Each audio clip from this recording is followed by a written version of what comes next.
Zarudlej nos, zároveň ucpanej, krásný kruhy pod očima, jo, to znamená, že jsem tenhle týden nemocnej. Já vás vítám u tohohle vlogu, on už je vlastně pátek, já jsem celý tenhle týden byl úplně, ale úplně mimo. Co se týká nastavení, dost možná slyšíte i můj hlas, protože můj hlas absolutně někam odešel.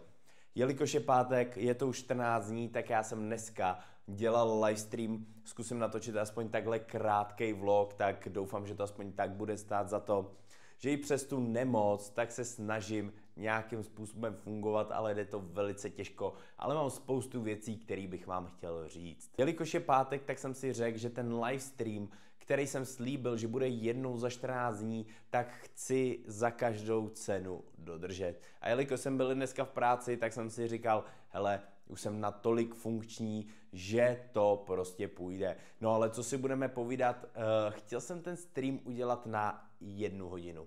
A ve finále z toho byla krásná hodina 20. Bylo to absolutně super povídání, lidi z Hero Hero tam měli i nějaký dotazy, který pokládali dopředu, na který já jsem tam odpovídal, takže to si myslím, že bylo hrozně fajn, vzali jsme to trošku víc dopodrobna. No a myslím si, že to celkově bylo parádní. Přišli jsme tam na jednu mega zajímavou věc, takže až bude sestřih ze streamu, tak určitě doporučuji se na to podívat, protože hej, to mi hlava nebrala.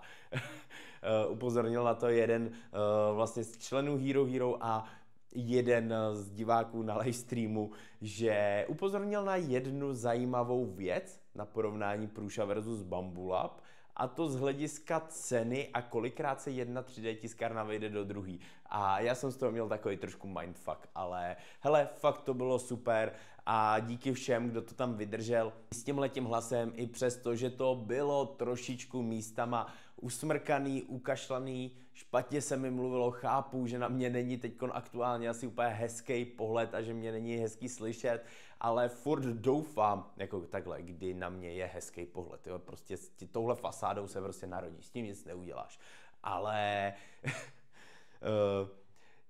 teď jsem si úplně rozhodil myšlenku. No každopádně furt doufám, že na mě koukáte, třeba kvůli tomu, že vás zajímá to, co říkám a fakt věřím tomu, že na mě nekoukáte kvůli tomu, jak vypadám, protože tam není na co koukat.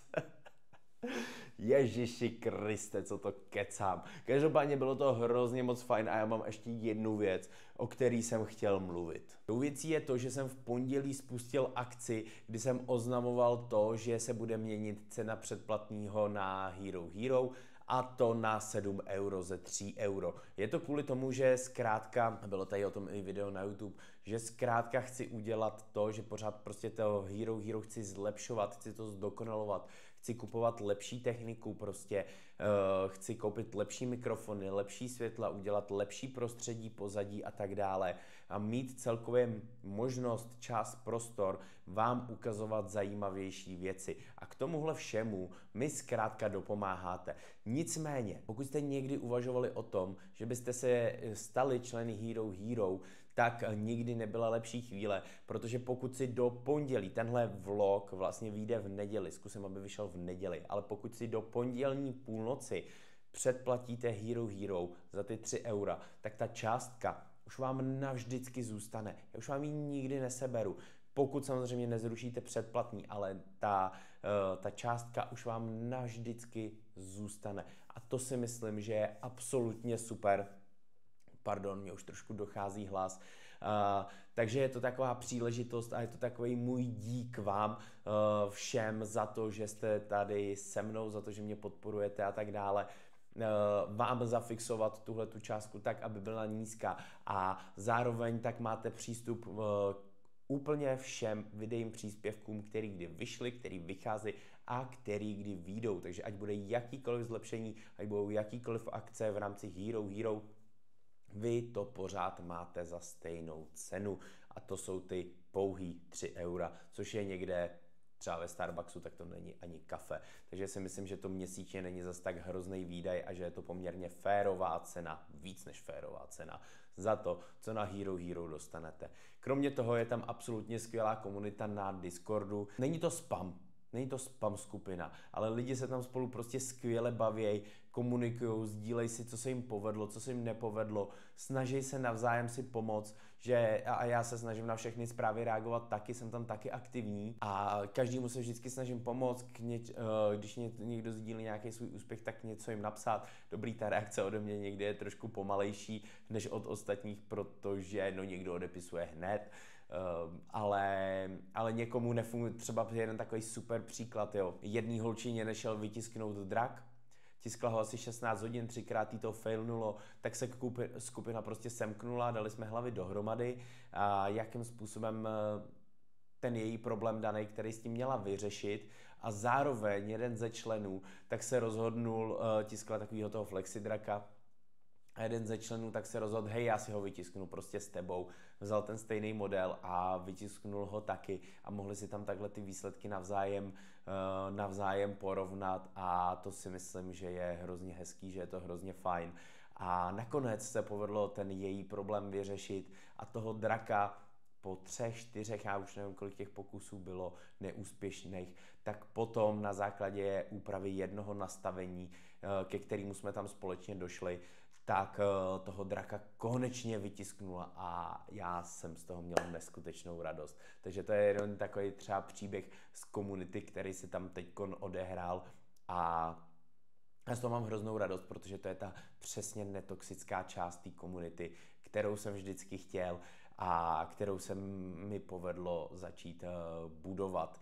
Takže jestli chceš být součástí tohohle všeho, tak seš tam samozřejmě vítanej nebo vítaná a jak říkám, v tuhle chvíli je tam více než 50 návodů, nejenom návodů, ale i různých jako rychlých typů, jsou tam i nějaký 3D modely a všechno to bude přibývat, protože vycházejí 4 příspěvky za týden, takže to je určitě velký množství. Každopádně se přiznám, že mám trošku výčitky, že tenhle týden tam tolik nepřispívám, respektive návod tam nevyšel tenhle týden ani jeden, protože já prostě nejsem schopný natáčet.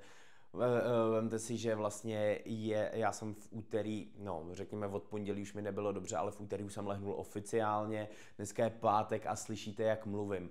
Já sice natáčím tohleto video, není to kvůli tomu, že na tomhle videu by mi tolik nezáleželo, ale je to kvůli tomu, že tady je to takový osobní. Tady je to pro mě takový prostě z toho zákulisí, co se děje, takže se snažím nějakým způsobem to trošku přemoc. Vím, že to taky není ideální, ale tam chci na tom Hero Hero, aby ten návod měl nějakou úroveň a člověk, který se k tomu vrátí za rok a půl, pokud to téma bude ještě aktuální, tak prostě nechce poslouchat můj nakřápaný hlas. Jo, to znamená, že proto tam jsem vlastně jako nic nevydal, protože si tam chci držet nějakou jako řekněme profesionalitu, profesionální laťku a když to tady je to takový to zákulisí, takže tady si to klidně dovolím, i když přiznám se, u toho trošku trpím. Ale o čem jsem chtěl mluvit je, že mě hrozně mrzí, že jsem tam nemohl nic vydat, protože přibylo neskutečné množství lidí. Já když jsem tu akci spouštěl, tak tam bylo nějakých 88 lidí a v současné době, kdy nahrávám, tak tam je 146 lidí a každému z vás patří potlesk. Zatleskal bych vám, kdybych v druhé ruce nedržel tahle natáčecí zařízení.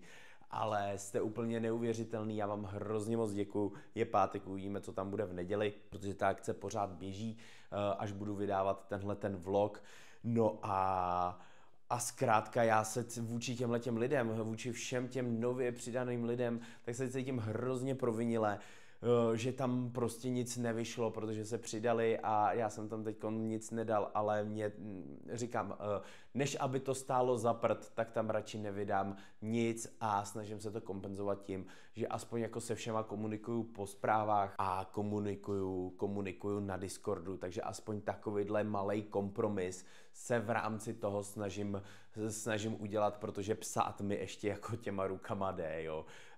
No, ale na to video to zkrátka není, takže doufám, že to všichni pochopí, ale zatím to vypadá, že tomu všichni moc dobře rozumějí a věřte mi, že nejsmutnější z toho jsem já, protože já sám na sebe mám vlastně největší nároky. Každopádně pokud se ptáte, co jsem tady tenhle týden udělal, tak můj největší výkon byl, že jsem sundal tyhle ty kousky ramene na mikrofon.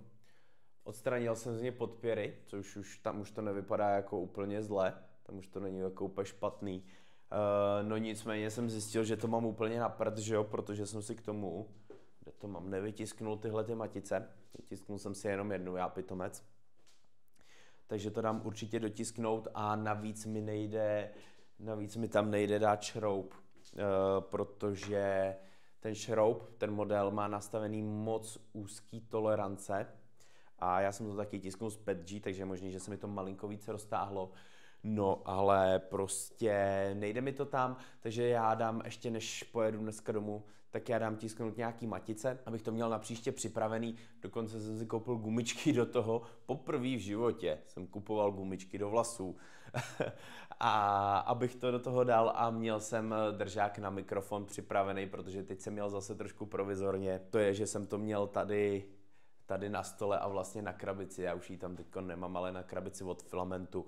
A to je přesně to zlepšování, o kterém mluvím, jo, který bych chtěl. No a kromě tohodle, tak jsem samozřejmě tenhle týden neudělal vůbec nic, takže vám vlastně nemám moc co povědět. Zítra mě čeká večer jedna dvouhodinová konzultace, tam jsem taky zvědavý, jak dokážu mluvit, ale věřím, že do zítra do večera to snad bude v pohodě, já si k tomu udělám nějaký čaj, abych dokázal ten krk trochu zahřát, takže na tu konzultaci se moc těším.